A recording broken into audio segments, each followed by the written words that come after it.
Welcome back. Another day, another vlog. Hope you're all well. Monday. Historically, pretty average day. Wasn't too bad. Bit of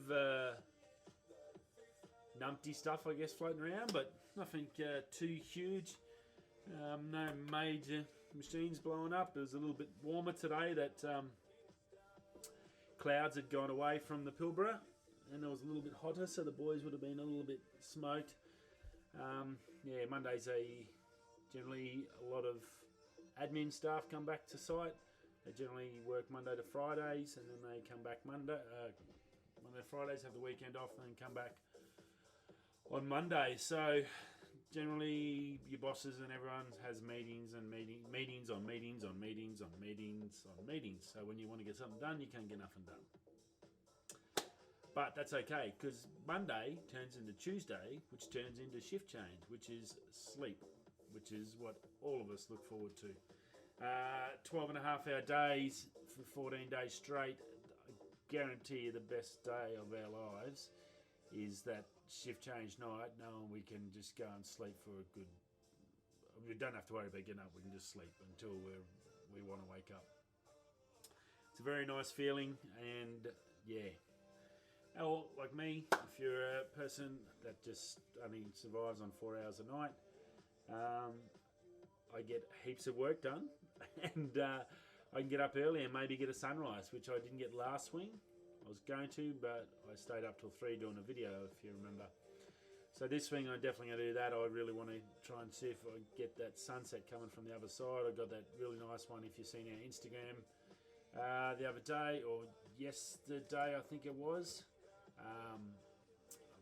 Got a gorgeous shot of the sunset for my Sigma video that I'm just starting to edit tonight, and hopefully smash out the whole thing tomorrow.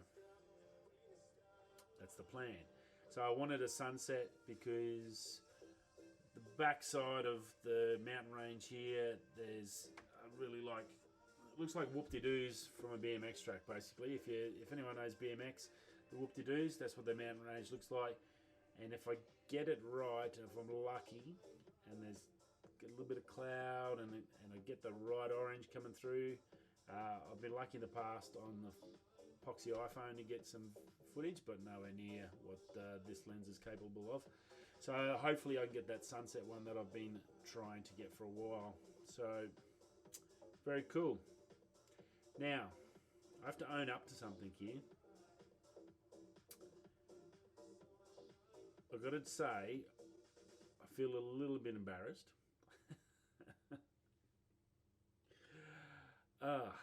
And a little bit stupid. No, not a lot stupid. I'm going to say it. I feel shit. I feel like a real numpty. If you watched the new Mac video that I dropped last night, super stoked how it come out. I think it was pretty good to compare this little lady against what you can buy now for the money, and show that I've been pretty lucky actually with what I paid and how long it's lasted and what it does for me. It was quite funny after talking about that and getting all the footage on that, and the mega hours of stress, mega hours of sitting here waiting to get the things out of Premiere Pro so I can put them onto YouTube to start the upload process. At last, I watched a Peter McKinnon video yesterday. So Pete, if you ever do watch, and this is the one you watch, thank you very much. When you start off using Premiere Pro, like as I said, I started using it in April. I had to teach myself how to YouTube. Pretty much no idea. I've signed up to a Udemy course now to get a lot better at it, because I know I don't know enough, and to help myself get quicker. I just watched a 5-minute video at lunch break, and he's just gone straight down to where you export, and you pick your files, your H.264s and whatever. So that's just your file format that you're going to take your video out of the Premiere Pro software and make it into an MP4. And I started out, I'd watch videos, watched 2 or 3 blokes, and found one that was really good at explaining it. And they've always come out good, but mega hours. As I said to you, I think an hour video took me like 18 hours. It was just insane. But regular, like 20 to 30 minute videos were always hours upon hours of waiting for it to export out to do its thing. So anyway, short story. Well, I've already made it a long story, but we'll go back to a short story. I watched Peter McKinnon, and he basically just said, I'll just export it now and just go down here. Look, just YouTube 1080. There's a one right down the bottom. Just click on that. Everything's set up. Just hit that and go. That's all I've ever done. I'm just going. I said, oh, what? Righto. So this guy's just a fantastic photographer and just a nice bloke, and one of my favourite guys that I watch just all the time. Just love his stuff. Since he started, and he's just used this just drop down, bang, and there. And I've got this custom box set up with all these settings and all that, and I went hours. And I went, you know what, I'm going to try that tonight when I do this video. I'll give it a crack and see what happens. Because I've gone back to 1080 to try and make it easier to upload everything. Because it was just taking forever. So anyway, I did it. And I think last night's video was like 18 minutes or something. Another day, another vlog. And it was literally 25 minutes. I felt like a dick. A big dick. Do you know how soul crushing and just, I think I really wanted to sit down and have a bit of a cry after that to see but just doing that and made things 25 minutes done, up, down, out. I was just like, are you friggin' kidding? And then it just took me another 20 minutes to upload it. I was like, oh my God. Sometimes you do the right things, or you think you're doing the right things, and you just make everything harder for yourself. And I just had, last night I had April, May, June, July, August, September, October, November. That's a 6-month lesson. It is pretty funny. Now, the good news about that, after picking my soul off the floor and calling myself a dickhead about a dozen times, I went, well, hang on, this is actually pretty good, because I'd stopped doing 4K because it was just killing this poor little thing, my little lady here. And now I think I can do it, so I'm going to give that a crack. So I'm keen to do it again. I'm going to do the Sigma video in 4K and then use this simple, because there's a YouTube 4K one down the bottom. So if you are watching and you are doing videos up and you've watched those same videos of me where they give you, go to this box and you want this setting and it's this rate and all that, thanks to Peter McKinnon, please just try that, go down that drop down YouTube and watch the difference it makes. If I'm the only one in the world, well, I deserve my abuse. You can abuse me below, laugh at me, call me a tool. I deserve it all. That's 6 months. I've just killed myself, and I mean killed myself over that. So another reason this little lady gets to live a little bit longer, because I've got other stuff. I've got stuff that I need to buy for Jack and the house move. We've got so much going on in 2020. So the longer I can leave it without changing up, as much as I want one, I don't need it, and that's the proper word. So I've got that little bit of money there in the kitty on the side if I do need actual stuff I need. So that's probably better than having something I just want. But anyway, so that was pretty cool. oh, it wasn't cool. It was, yeah, you know. Anyway, I've beaten myself up plenty. Don't you worry. Okay, a little bit of news. Samsung S11, the new renders are out and looks pretty darn flash. Nice bit of kit, and holy bundy, this camera stuff is getting out of control. Well, we've seen the back of the iPhone and the square. I guess let's just say that's your square. My little mount for my camera.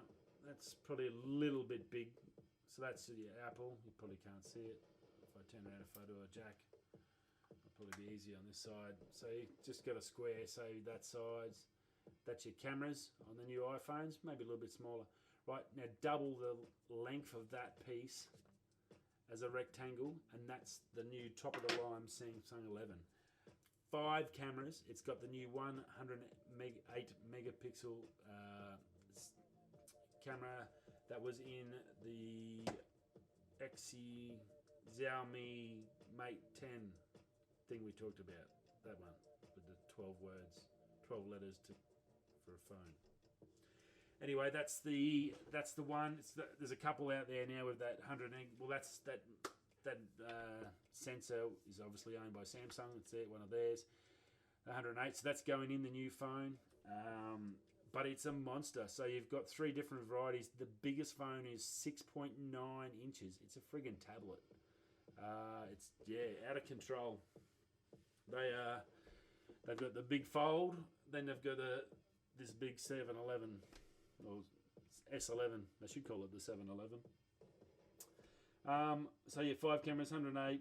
It's got a bigger sensor. It goes from I think the last phones were a 1-inch sensor. I think this is a 1.25-inch sensor.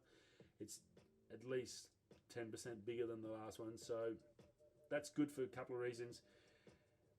108 megapixels is fantastic, but by having that many megapixels in that little sensor reduces them, so you don't get enough light in each sensor, in each little pixel, so it's really not as good as what you think it would be.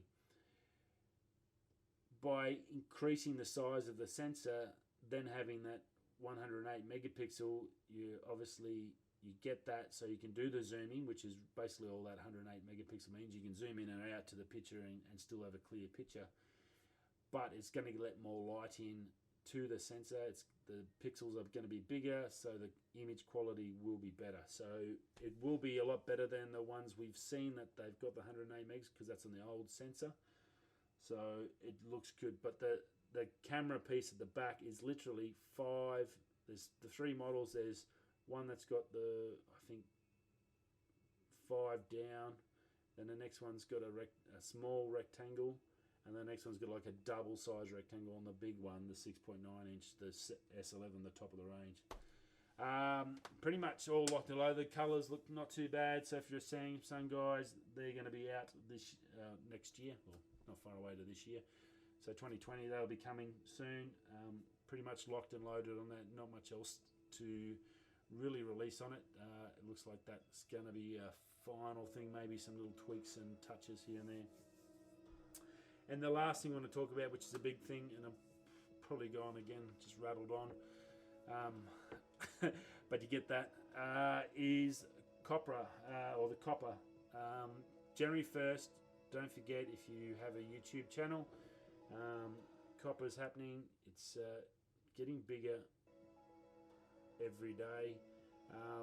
There's a lot of videos out there. I suggest you watch a few, but I will put a link down below.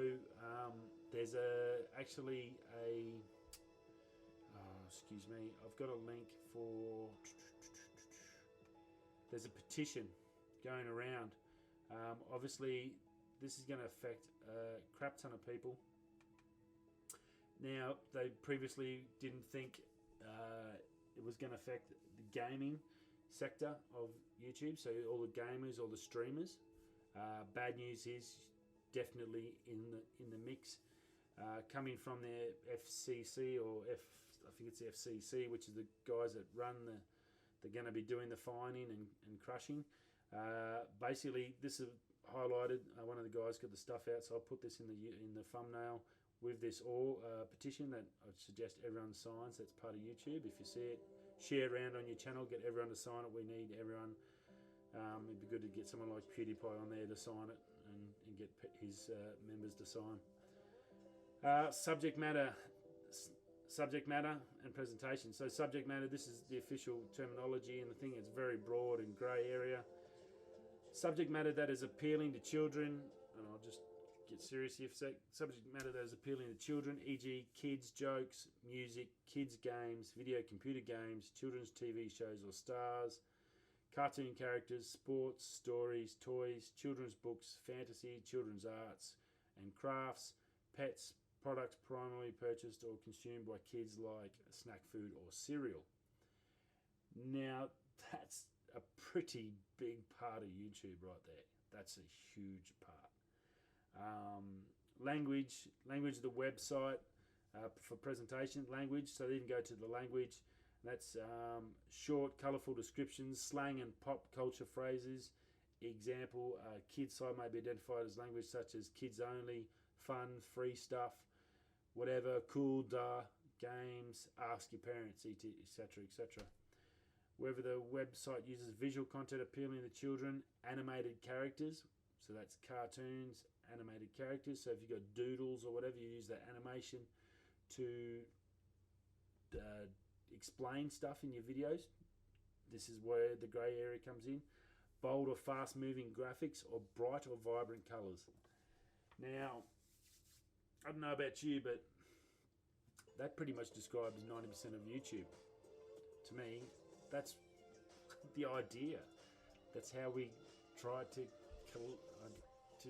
get out to our viewers and expand our reach, is by having fun, exciting stuff like that for the viewers.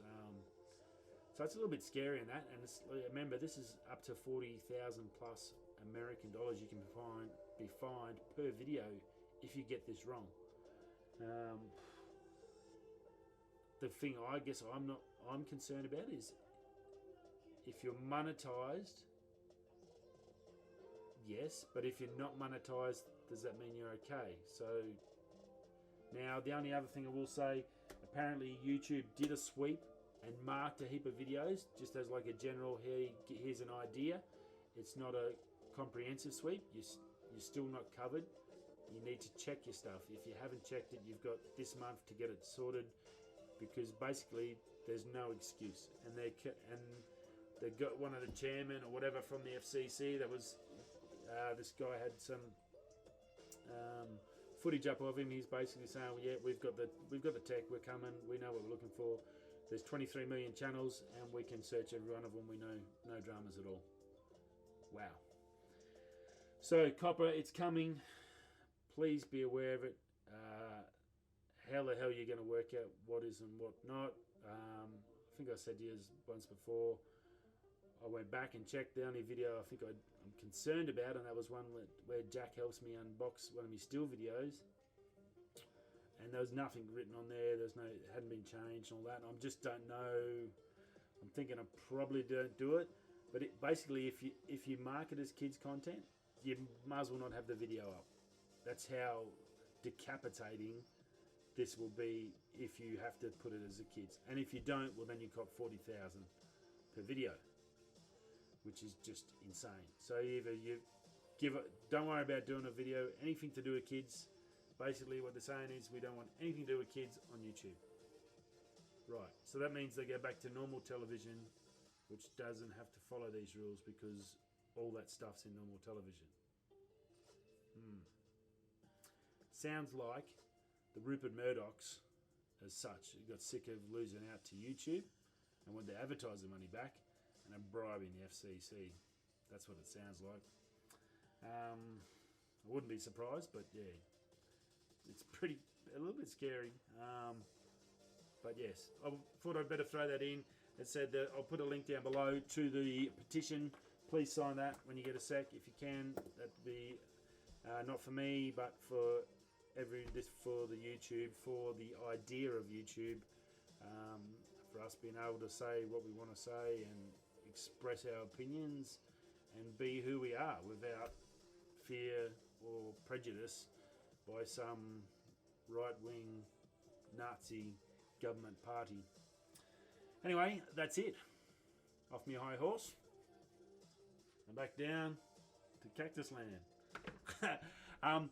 Have a good rest of Monday. Get some sleep. Tuesday's here. Shift change for us. Can't wait. It's pretty much our weekend. Thanks for stopping by. If you haven't already, go and see. I'll chuck a link to the review video for this lovely lady so you can see where I made a dig of myself. And I will see you all again tomorrow night. So whether you're coming, going, or off to sleep, we'll see you soon. Ciao.